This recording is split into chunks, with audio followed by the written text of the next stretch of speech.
tal amigos? Bienvenidos a un video más, aquí en su canal, Historia y Leyendas de Culiacán. Hoy en su sección de Fogata Nocturna, quiero comentarles la historia de El Gritón. Así es que vamos al intro y al video.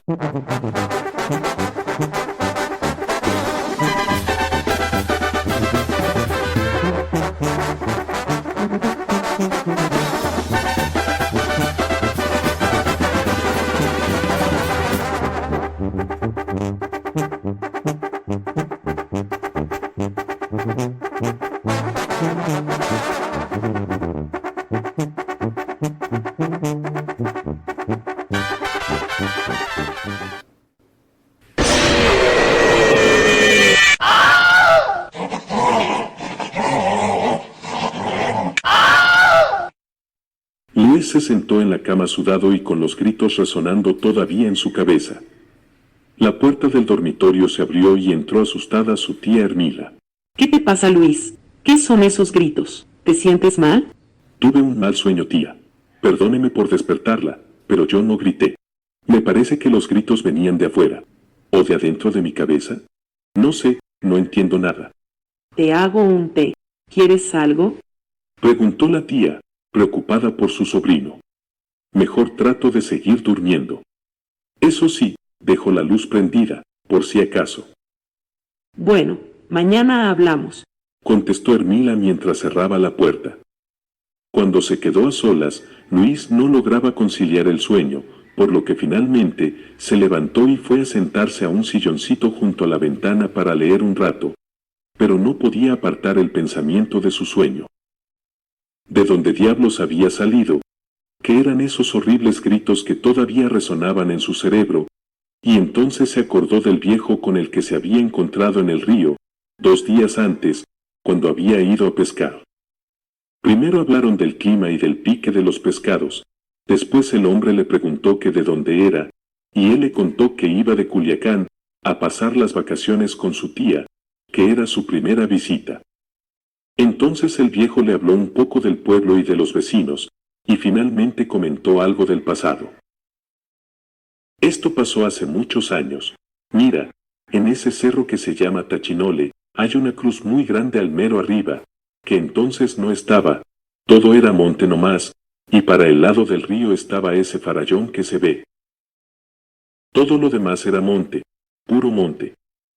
Entonces solo había un caminito, que servía apenas para ir uno solo a pie o en su montura, pero uno solo. Y se decía entonces que en las noches nadie podía pasar por ahí, porque le salía el gritón. Ah, pues hubo un hombre que se llamaba Fidel que venía en una mula para acá, creo que venía desde Canalona, que así se llamaba entonces el pueblo que ahora conocemos como Sanalona.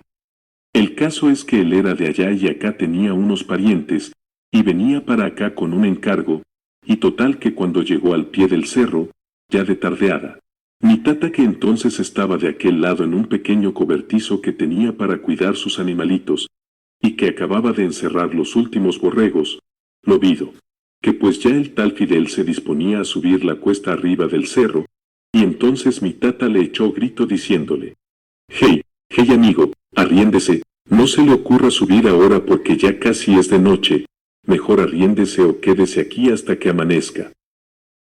«¿Por qué?», le preguntó el hombre. «Porque a medio camino le puede salir el gritón». Y el hombre no quería creer, y hasta se rió diciéndole: «No le tengo miedo al mentado gritón ese, ya me han hablado de él y si sale, mire peor para él, porque aquí tengo con qué quererlo», y le mostró un cuchillo grande que llevaba, y total que se fue. Pero apenas había avanzado unos cuantos metros del cerro cuando se escuchó un grito muy lejos. Él siguió avanzando, y unos pasos más adelante escuchó otro grito ya cerquita, casi al lado de él. Y cuando llegó a media falda se le apareció el gritón poniéndosele adelante, tapándole el camino. Dicen que era un bulto lanudo y gris sin cabeza. Y ahí estaba en el puro camino y no había cómo irse por un lado porque como todo era monte cerrado y el camino tan angostito, no se podía salir del camino para pasar, y entonces el hombre sacó el cuchillo y le dijo: «Amigo, Hágase a un lado, deme la pasada o no respondo. Y el bulto no se movía. La mula en que iba montado el hombre estaba quieta como una estatua.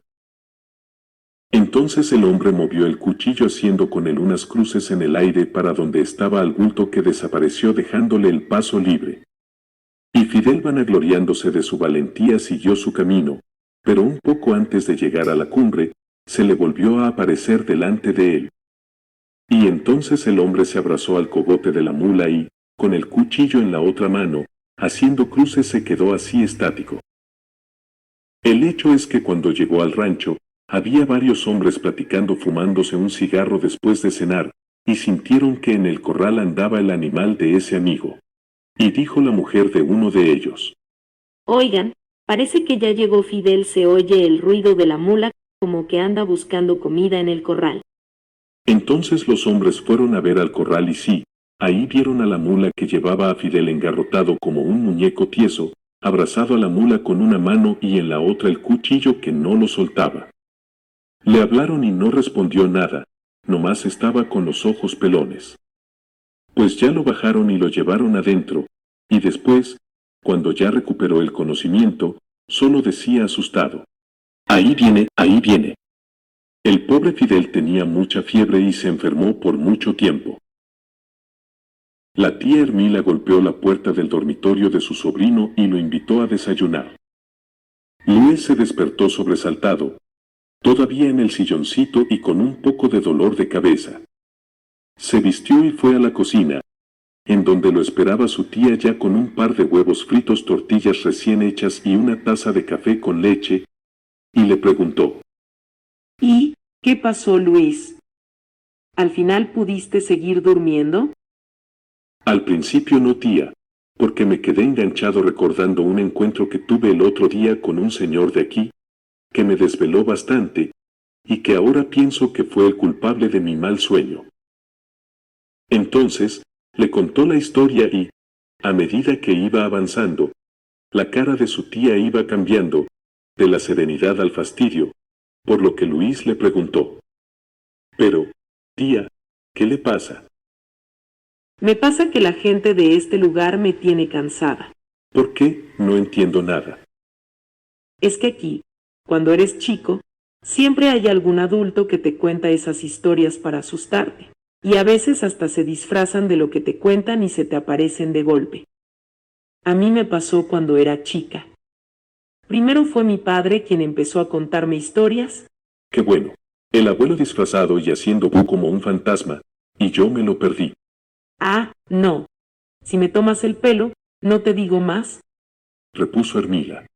Dele, tía, no se enoje, sígale que me interesa.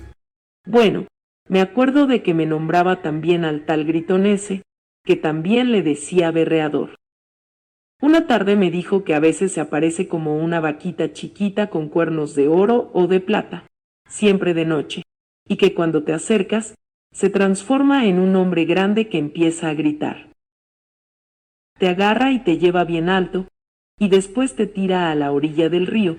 Por ahí te salvas y por ahí te mueres con la caída. Cuando terminó el cuento, yo estaba muy asustada. ¿Puedes creer que salió al campo a gritar escondido atrás de una ternera que teníamos? En friega me metí debajo de la cama, hasta que vino la abuela a buscarme, y entre todos me convencieron de que había sido mi papá. Ja, ja, ja. Qué gracioso, muy gracioso el abuelo. Luis no podía parar de reírse. Sí, tú ríete, pero yo, durante mucho tiempo veía una vaca y salía corriendo. Confesó la tía Ermila, mientras lavaba la loza. Esa tarde, Luis volvió al río a pescar y no se encontró con nadie. Cenaron, y después de platicar un buen se fue a dormir.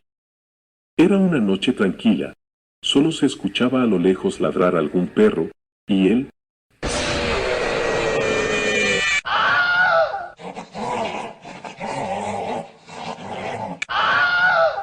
Luis se sentó en la cama sudado y con los gritos resonando todavía en su cabeza. La puerta del dormitorio se abrió y entró su tía Ermila.